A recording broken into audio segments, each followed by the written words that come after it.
Sinbad जहाज़ी। Baghdad शहर में Sinbad नाम का एक सौदागर रहता था।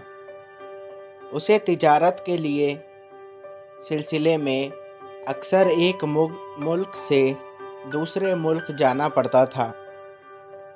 उसकी उम्र का बड़ा हिस्सा पानी के जहाज़ के ज़रिए सफ़र करने में गुज़रा, इसलिए उसे सिंदबाद जहाज़ी कहने लगे। एक मर्तबा उसने बहुत सामान ख़रीदा और जहाज़ पर सवार हो गया। उस जहाज़ में सब ताजिर ही सवार थे। एक दिन जहाज़ ने एक जजीरे के पास लंगर डाला। सब ताजिर जहाज़ से उतर गए। सिंदबाद भी जहाज़ से उतर गया। सिंदबाद एक दरख्त के नीचे सब्ज़े पर लेट गया और उसकी आंख लग गई। बहुत देर बाद जब सिंदबाद की आंख खुली तो सब साथी जा चुके थे। सिंदबाद ने चिल्ला चिल्ला कर अपने साथियों को पुकारा, लेकिन समंदर के पानी के शोर में उसकी आवाज़ जहाज़ तक ना पहुंच सकी और जहाज़ देखते ही देखते आँखों से ओझल हो गया। अब सिंदबाद उस जजीरे में अकेला रह गया। मायूस होकर वो दरख्त पर चढ़ गया। दरख्त पर उसकी नज़र एक बहुत बड़े गोल सी सफ़ेद चीज़ पर पड़ी। सिंदबाद दरख्त से उतर उसकी तरफ चल पड़ा। नज़दीक जाकर देखा तो वो एक अंडा जैसी गोल चीज़ थी, जिसका घेरा तकरीबन 15 फीट और ऊंचाई इसके सर से भी ज़्यादा थी। वो हैरत से उसे देखता रहा था कि साईं साईं की आवाज़ सुनाई दी, जैसे तेज़ आंधी आ रही हो। उसने आसमान की तरफ देखा तो एक बहुत बड़ा परिंदा बड़ी बड़ी तेज़ी से उतरता हुआ दिखाई दिया। उसके नीचे पेड़ की टहनियों जैसी थी। उसे देखकर सिंदबाद के होश उड़ गए। वो जल्दी से उस गोल सी चीज़ के पास छुप कर बैठ गया। वो परिंदा उसी गोल चीज़ पर आ बैठा। अब सिंदबाद समझ गया कि ये गोल सी चीज़ उस परिंदे का अंडा है। सिंदबाद के दिल में एक ख्याल पैदा हुआ और फिर उसने अपने सर से पगड़ी खोलकर अपने आप को उस परिंदे की टांग के साथ मजबूती से बांध लिया। रात उसी तरह गुजरी और सुबह होते ही परिंदा आसमान की तरफ उड़ने लगा और सिंदबाद के साथ बंधा हुआ सिंदबाद भी। वो उड़ते उड़ते इतनी ऊंचाई पर पहुंच गया कि ज़मीन नज़रों से ओझल हो गई। फिर अचानक वो परिंदा तेज़ी से नीचे उतरने लगा और पलक झपकते ही एक खाई में उतर गया।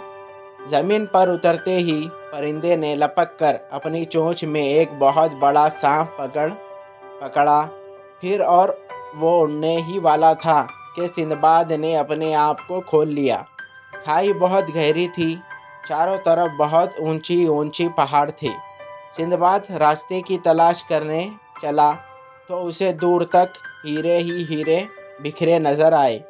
यहाँ बड़े बड़े अजदहे भी थे जो आदमी को निगल जाते हैं।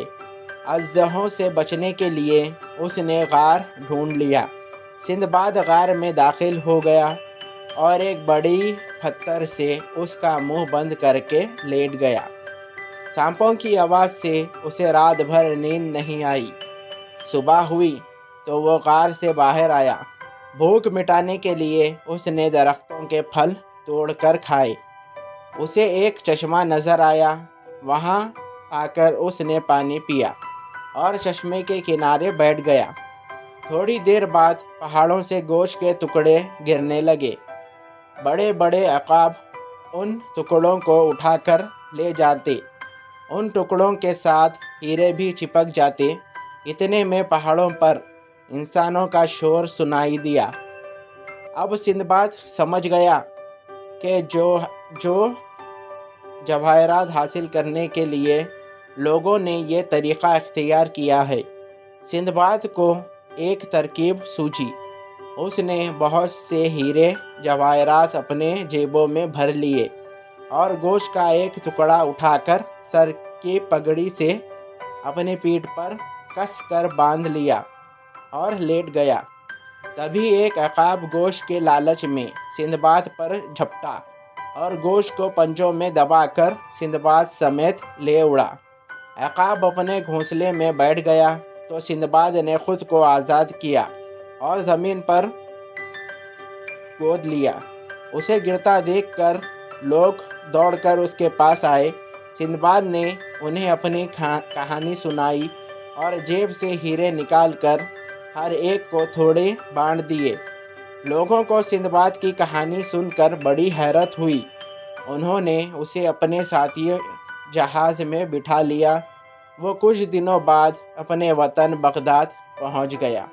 Thank you. हेलो वीवर्स, मैं हूं आपका अपना दोस्त सलमान। उम्मीद करता हूं आप सब खैरियत से होंगे। अगर आप मेरे चैनल पर नए हो तो मेरे चैनल को सब्सक्राइब करें और बेल आइकन को ऑल पे सेट करें ताकि मेरी हर आने वाली स्टोरी का नोटिफिकेशन आपको मिलता रहे। अगर आपको ये स्टोरी अच्छी लगी तो इस स्टोरी को भी लाइक करें। तब तक के लिए मुझे दीजिए इजाज़त। Thank you for watching.